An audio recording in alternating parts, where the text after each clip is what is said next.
Well, we did it! If we include the Christmas special, which was Snow Way Out and Holiday Hijinks mixed together, and also the first movie, this is the 100th episode of Pokemon WTF Moments. We made it through 100 episodes and the series isn't dead. Yet.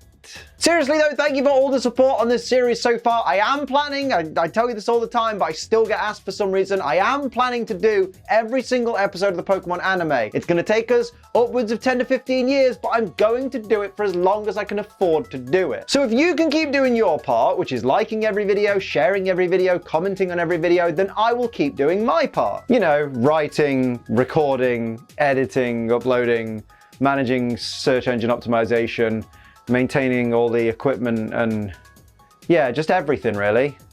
I should really have a team, but I can't afford one, so just me. I'll keep doing my bit. But yes, let's keep WTF Moments going because it's my favorite thing that I've ever made on my channel in what, 7 years nearly of YouTube? I finally found what really resonates with me the most, so I really want it to keep going. Here's hoping we haven't peaked, because I've got a family to feed.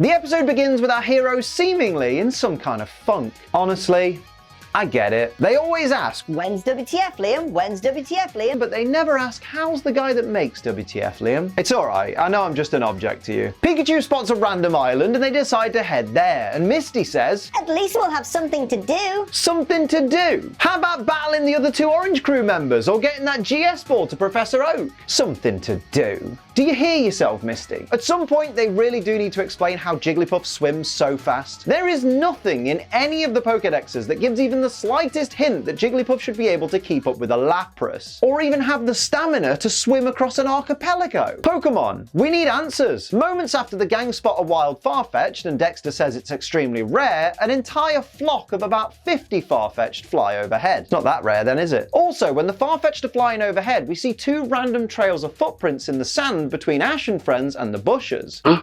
Whose footprints are these? Well, actually, Liam, I think you'll find those are Pikachu and Togepi's footprints from before. Well, you see, I thought that, but if you go back and watch the episode, when Pikachu and Togepi run off, they don't actually leave any footprints. That means these footprints must have been left by something else, some kind of hidden entity that's invisible to the naked eye. Gen 1 Kecleon? Confirmed. Pikachu and Togepi return with some random fruit that look like weird kind of gone-off pears, and Ash and Misty grab one each and take a bite. They're instantly mortified to find the fruit isn't sweet like they thought it'd be, but is in fact quite bitter. Mate, what kind of idiots are you? Grabbing a random fruit you've never seen or heard of before and just digging in before you even know if they're safe to eat. Imagine if these fruits had actually been some kind of bug Pokemon egg sac that just happened to look like a fruit. Like imagine if they'd bitten into them and just a horde of tiny baby insect Pokemon just crawled out of them. Oh god, that genuinely made me shudder. After Tracey finds some ripe fruit that actually tastes good, Ash suggests they spend the day here to give themselves and their Pokemon a little vacation. Mate, you're already effectively on a vacation. You've been entrusted with bringing the GS ball to Professor Oak, and you've already been given a lot of leeway being allowed to gallivant off and go fight the Orange Crew and all that. And now you're gonna take a day off from that as well? You're taking the piss, mate. Ash lets out all his Pokemon, including actually sending out Charizard for a change, and Charizard doesn't cause a scene. Who are you, and what have you done with Ash's Charizard? Also, since Ash's Snorlax has been resting in its Pokeball since it was caught, shouldn't it now be awake and basically eating the entire island's food supply? Misty goes to send out Psyduck, but it turns out Psyduck's already out of its Pokeball, and Misty says to Psyduck that it's supposed to wait until she says so. It ain't gonna. Psyduck gonna Psyduck. Pass it on. Initially, all the smaller Pokemon are scared of Tracey's Scyther, but they feel better after seeing Togepi walk over and start petting it, and Misty says that Togepi's too young to be afraid of anything. Too young to be afraid of anything? Mate, have you never seen a balloon pop near a little kid? Scares the shit out of them. It is funny though. Turns a smile into a frown in milliseconds. And of course, you can turn my frown upside down by liking this video, sharing it on social media. Doesn't matter if you have 2 followers, 2 million followers, or 0 followers. All that YouTube system wants to see is that it has been shared on a social media platform. And of course, leave a lovely comment down below. And if you can't think of a comment to put, just put something generic, like, if you put a pizza on top of another pizza and then fold that in half, is that a calzone inside a calzone, or just a really big calzone? Or just comment the name of the secret Pokemon hidden somewhere in this video. And of course, if you're new here, thank you for joining us. Welcome to, should we just keep calling it the sinking ship now? Welcome to the sinking ship. hit subscribe so we don't die, and turn on all notifications, because then we can afford more lifeboat. I've killed it already. Please subscribe though. Ash gets mad when Charizard won't come over and greet Scyther and says that it really burns him up, at which point Charizard turns to Ash and uses flamethrower on his face. That's attempted murder, mate. Charizard's just committed a felony. Mate, imagine if from this point on they just replaced Ash Ketchum with Burnt Face Man. The flames from Charizard's flamethrower almost hit Scyther, who quite rightly is pretty annoyed about it, but then makes the mistake of squaring up to Charizard. Mate, not being funny, but you're a bug type. You're weak to fire and flying. Charizard absolutely wins this fight one-on-one. Sit down, lad. Oh look, fan service. But I guess I'll let it slide because at least these characters are actually adults for a change. More importantly though, look how quickly Jessie's hair's grown back. Like I know James's has too, but look at Jessie's. It was almost fully gone last week and now look at the sheer mass and volume on display and wait. What was I talking about? Just as Jessie was saying she doesn't even want to think about stealing any Pokemon on their day off, she spots Marill and Togepi swimming by in the ocean. I don't get why this matters to her though. She was so adamant about relaxing and not thinking about work, and just because Ash and friends are nearby, suddenly she's compelled to clock back in? Take a day off, mate. It's anime. You know full well you'll bump into him tomorrow. Echoing my sentiments, James said he thought they were going to forget all about Pokemon for a change. Jessie then says they can forget about Pokemon when the boss forgets about their debts. Wait a minute, did I miss them mentioning this in a previous episode, or is this something new? Like I know Team Rocket have always been keen to impress the boss, but I didn't realize they owed actual debts to him. I guess it makes sense. With the amount of equipment they've used and destroyed, surely at some point they'd have to fork over some kind of compensation. Ash and friends get back from picking fruit to find Tracey's Scyther having yet another confrontation, this time with Ash's Snorlax. So the gist of this disagreement seems to be Tracey's Scyther wants to stop Ash's Snorlax from helping itself to this pile of food. Thing is, I think Scyther's got the wrong end of the stick here. No, right, because when Ash and friends were walking back over with the fruit, Ash said they have more than enough, and I'm sure he would have been factoring in Snorlax's portion. So I reckon that pile of fruit that Scyther thinks it's protecting is actually Snorlax's fair share of the food. So Scyther, wind your neck in and mind your own business. And speaking of business, I've got bills to pay, so let me take a moment to talk about our Lord and Saviour's G Fuel. You all know by now, G Fuel's an energy formula that has zero sugar, barely any calories, and a whole heap of wonderful flavors. Today I'm drinking the brand new strawberry slushy flavor. Thank you One Shot Girl for bringing this absolutely wonderful flavor into our lives. It's so bloody delicious. And of course, from now until the end of Monday the 27th of September, you'll be able to use code ACE and get 30% off your G Fuel order. After Monday ends, it goes back down to the usual 10%, so make sure you use code ACE this weekend to get a massive discount. Oh, and pick up yourself some strawberry slushy. My word, that is good. Thank you as always to G Fuel for being such a wonderful sponsor of the channel. And just to clear it up, they sponsor the entire channel, not individual videos. I sometimes see comments on the videos being like, wow, he's sponsored by G Fuel again? That's crazy. They've been sponsoring me since November 2019. It's a continuous thing. Don't worry about it. It's the channel. It's everything I do is sponsored by G Fuel, not just individual pieces of media. Thought I'd clear that up. Remember though, G Fuel is for over 18s only because it contains caffeine and children do not need caffeine. They're annoying enough as it is, and because it contains caffeine, just drink it responsibly. Don't be a dickhead. Jigglypuff pops out from inside the pile of food and sings everybody to sleep, but when everyone wakes up, all the Pokemon are still there, meaning Team Rocket didn't try and steal them. Why not though? They were keeping their distance so as not to be spotted, so the chances are they were most likely out of range of the sound of Jigglypuff's song, so wouldn't have fallen to sleep, and they were using binoculars to watch everybody, so they would have seen everyone fall asleep, so why didn't they take advantage of the opportunity? Team Rocket, use your noodles. As Ash and Misty watch on as the Pokemon are all tucking into their fruit, Tracey walks over with a plate of fruit sandwiches. Now don't get me wrong, as someone who grew up in a very working class British household, I was absolutely about to question what kind of weirdo Tracey is to put fruit in a sandwich, but then I googled fruit sandwiches and to my surprise, they exist and they look amazing. You win this round, Sketchit. Ash's Snorlax walks over and downs all of Tracey's fruit sandwiches in a single bite. Ash's Snorlax is a massive cunt. Pass it on. Oh, so Porygon does have an English dubbed cry.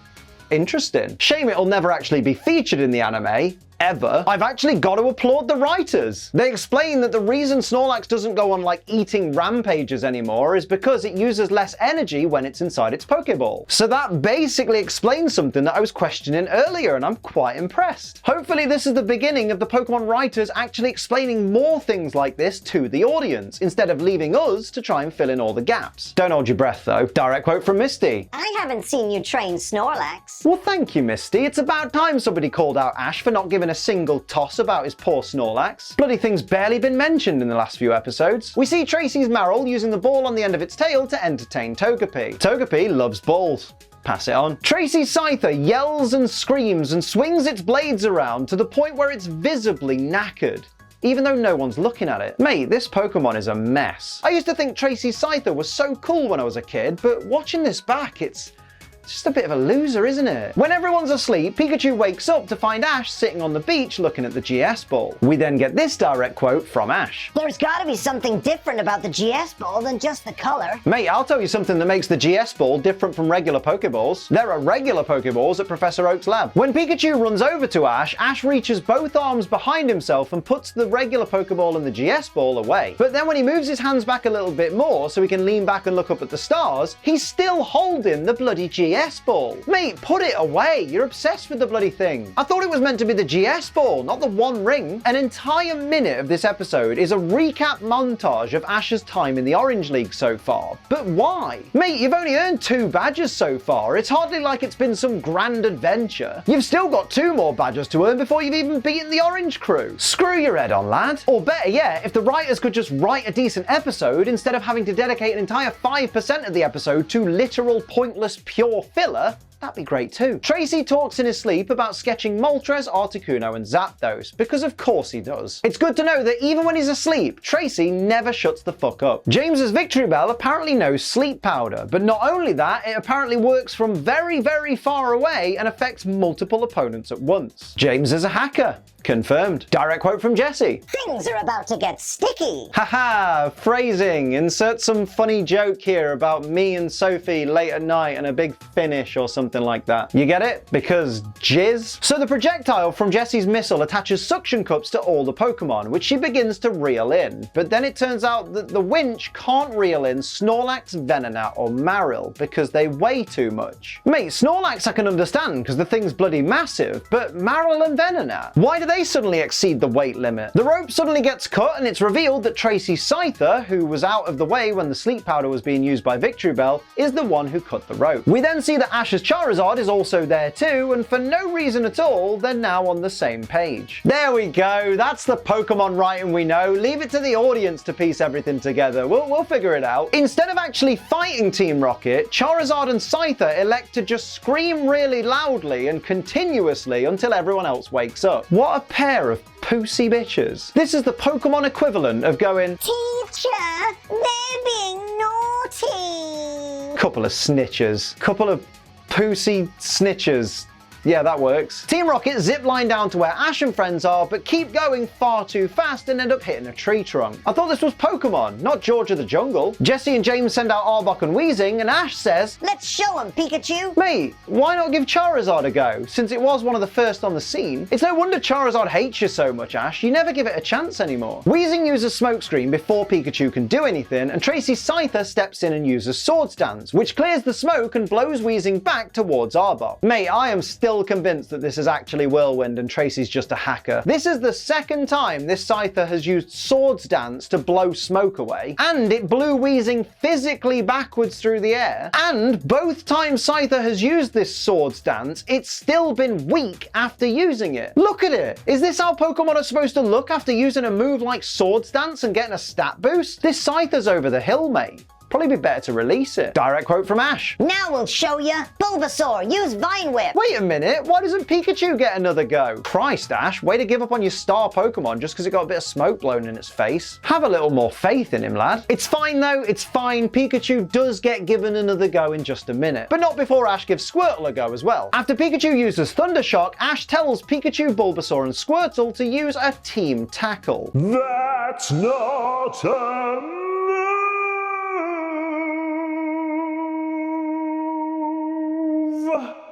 Well, actually, Liam, I think you're you're forgetting that tackle is a move, and Ash was obviously telling Squirtle, Bulbasaur, and Pikachu to all use tackle at the same time. Maybe, but Pikachu can't learn tackle, so what was Pikachu meant to do? Doesn't matter though, because we don't get to see whatever that was meant to be, because Charizard steps in to use Flamethrower instead. But then why write that Team Tackle line in then? I get that the dubbing team might have needed to fill in some throwaway line that didn't really fit with what they wanted to do in the episode, but you could have just had Ash be like, yeah, that Thundershock was really good or something. Like, why make up some weird combo move that never gets used? Answers on a postcard. Tracey tells Scyther to use Skull Bash. That's a TM only move for Scyther, so I wonder where it learned that. To be fair, this Scyther does look like quite an old Scyther, so maybe it did have a trainer before, long before Tracey, and maybe that trainer taught Skull Bash to Scyther with a TM before it got released or its trainer died or something, and it ended up back in the wild. Whew, these mental gymnastics are tiring, you know. After Team Rocket are dealt with, we get a long stare down between Charizard and Scyther. Oh, just fuck already. Nobody gives a toss about this rivalry. I've already told you, the minute these two throw hands, Charizard wins. Next! Direct quote from Ash. I'd hate to referee that match. Mate, there won't be a match, I've told you. Charizard would leave Scyther looking like the Amazon rainforest 10 years from now. Completely burned down. As Ash and friends leave the island, we get this direct quote from the narrator. And so,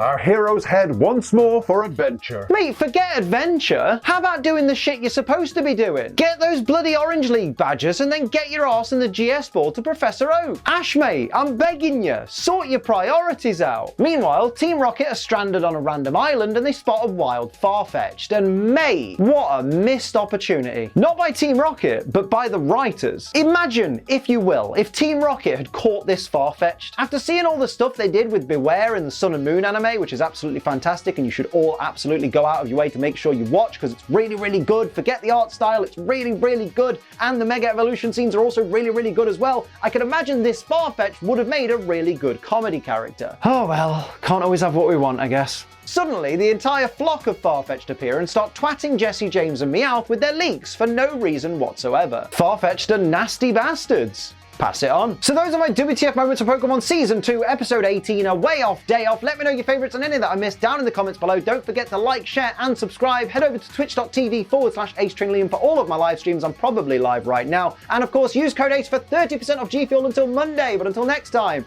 I'm Ace Liam. Keep on training.